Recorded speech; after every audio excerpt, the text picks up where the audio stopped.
Hello বন্ধুরা, সবাই কেমন আছো? আশা করি সবাই ভালো আছো। আজকে হচ্ছে 12 তারিখ। এখন সকাল 5:30টার মতো বাজে। আমরা এখন রওনা দিচ্ছি বদ্রীনাথ থেকে হরিদ্বারের পথে। আমাদের কেদারনাথ আর বদ্রীনাথ ঘোরা কমপ্লিট হয়ে গেছে। এখন আমরা আবার হরিদ্বারে ফিরে যাব। হরিদ্বার থেকে তারপরে আমরা ওখানে 2 দিন কাটিয়ে তারপরে আমরা বাড়ির পথে রওনা দেবো। আমরা হরিদ্বারে আমাদের ট্রেন আছে 13 তারিখ রাত 11টার সময়। তাহলে চলো বন্ধুরা, তোমরাও আমাদের যাত্রাপথে সঙ্গী হও। আমরা এই বাসটা বদ্রীনাথ বাস স্টেশন থেকেই বুক করেছিলাম। এই বাসের ভাড়া আমাদের পার হেড 670 টাকা করে নিয়েছিল। আমরা কালী পুজোর দিন আর দেওয়ালির দিনটা হরিদ্বারে কাটাবো। কালী পুজোর দিন আমরা পৌঁছাচ্ছি সন্ধেবেলা হরিদ্বারে, আর দেওয়ালির দিন আমাদের ট্রেন আছে রাত 11টার সময়। আমাদের ট্রেন ছিল কুম্ভ এক্সপ্রেস। কুম্ভ এক্সপ্রেসে করে আমরা হরিদ্বার থেকে হাওড়া ফিরব। আমাদের হরিদ্বার পৌঁছাতে পৌঁছাতে প্রায় বিকাল হয়ে যাবে। আমরা এতদিন ঘুরে বেরিয়ে একটু ক্লান্তই বলা চলে। তাই একদিকে যেমন কষ্ট হচ্ছিল যে বাড়িতে ফিরতে হবে, তেমনি আনন্দও হচ্ছিল যে এতদিন পর আবার বাড়িতে ফিরতে পারবো। সব কিছু মিলিয়ে মিশিয়ে একটা মিশ্র প্রতিক্রিয়া হচ্ছিল আমাদের মধ্যে। যেতে যেতে রাস্তায় পড়ল দেবপ্রয়াগ।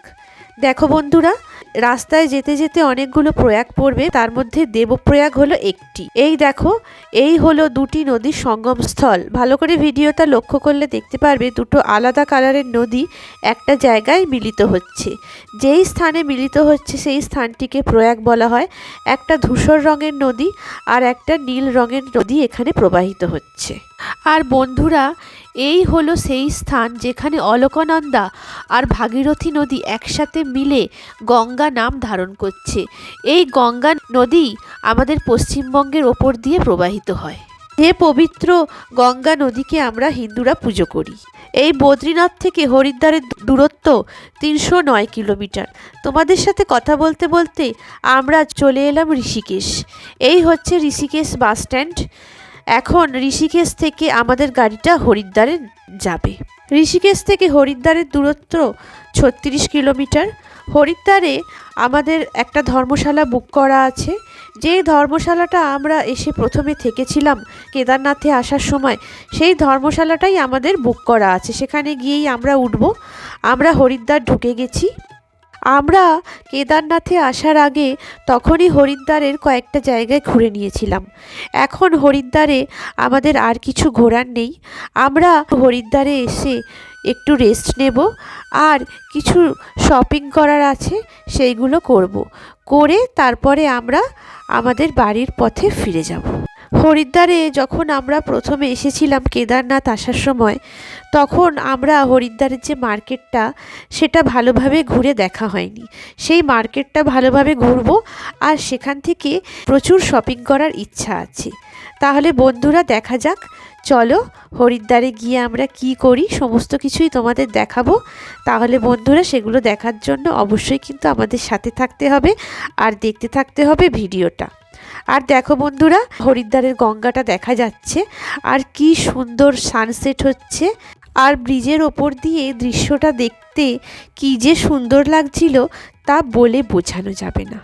তাহলে চলো বন্ধুরা, আমরা হরিদ্বারে এসে গেছি। এসে আমরা ফ্রেশ হয়ে নিয়েছি। ফ্রেশ হয়ে আমরা একটু রেস্ট নিচ্ছি। তারপর আমরা রাত্রিবেলা ডিনার করতে বেরোবো। তার আগে তোমাদের রুমটা একটু দেখিয়ে দিই। এই ছিল আমাদের রুম। আমরা এখন হরিদ্বারে চলে এসেছি। হরিদ্বারে চলে এসে ফ্রেশ হয়ে আমরা এখন একটু শুয়ে আছি। তারপরে রাত্রিবেলা আমরা খেতে বেরোবো। তখন তোমাদের পরিবেশটা দেখাবো। এখানে দিওয়ালির পরিবেশে প্রচুর বাজি ফাটছে, আর পরিবেশটা অন্যরকম লাগছে। দেখা যাক বাইরে কি পরিবেশ। কিন্তু আমরা ক্লান্ত, এখন এসে বেরোতে পারিনি। এখন একটু রেস্ট নিচ্ছি। খেতে বেরিয়ে বাইরেটা তোমাদের দেখাবো। তাহলে বন্ধুরা দেখতে থাকো, সঙ্গে থাকো। আশা করি তোমরা বাজির শব্দ শুনতেই পাচ্ছ। দেখতে থাকো ব্লগটা। বন্ধুরা, আমরা রেস্টুরেন্টে খেতে চলে এসেছি। আর বলো তো বন্ধুরা, এটা কি? না, এটা কোনো ননভেজ নয়, এটা হচ্ছে ভেজ। এটা হচ্ছে সয়া চাপ। সয়া চাপটা এইরকমভাবে করেছিল। আর সয়া চাপটা জানো তো বন্ধুরা, দারুণ খেতে হয়েছিল। আমাদের তো খুব ভালো লেগেছিল। প্রচুর লোকে দেখছিলাম এই আইটেমটা অর্ডার করে খাচ্ছিল, তাই আমরাও খেলাম। যদিও আমার শরীরটা খুব একটা ভালো ছিল না, তাও আমি একটু টেস্ট করে দেখলাম, ভালোই লাগলো। আমি আমার জন্য একটা ধোসা নিয়ে নিয়েছিলাম। দুজনে মিলে এই সয়া চাপ আর ধোসাটা আমরা খেয়ে নিলাম ডিনারে। যদিও ডিনারটা একটু হেভি হয়ে গেছিলো, কিন্তু আইটেমগুলো খুবই দুর্দান্ত ছিল আর খুব টেস্টি ছিল। আমাদের টোটাল দাম নিয়েছিল দুটো আইটেমে 320 টাকা। আজকে আমরা খাওয়া দাওয়া করে তারপরে হোটেলে ফিরে গেছিলাম। আর জানো তো, কালী পুজো ছিল আজকে, দারুণ লাগছিল, চারিদিকে বাজি ফাটছিল আর মন্দিরে পুজো হচ্ছিল, সব মিলিয়ে এক অদ্ভুত সুন্দর পরিবেশ ছিল। দিওয়ালি উপলক্ষে প্রচুর লোকের সমাগম হয়েছিল এই হরিদ্বারে। আর বন্ধুরা, ভিডিওগুলো কেমন লাগছে তোমরা অবশ্যই বলো। ভালো লাগলে লাইক করো, কমেন্ট করো, শেয়ার করো আর আমার চ্যানেলটা সাবস্ক্রাইব করো।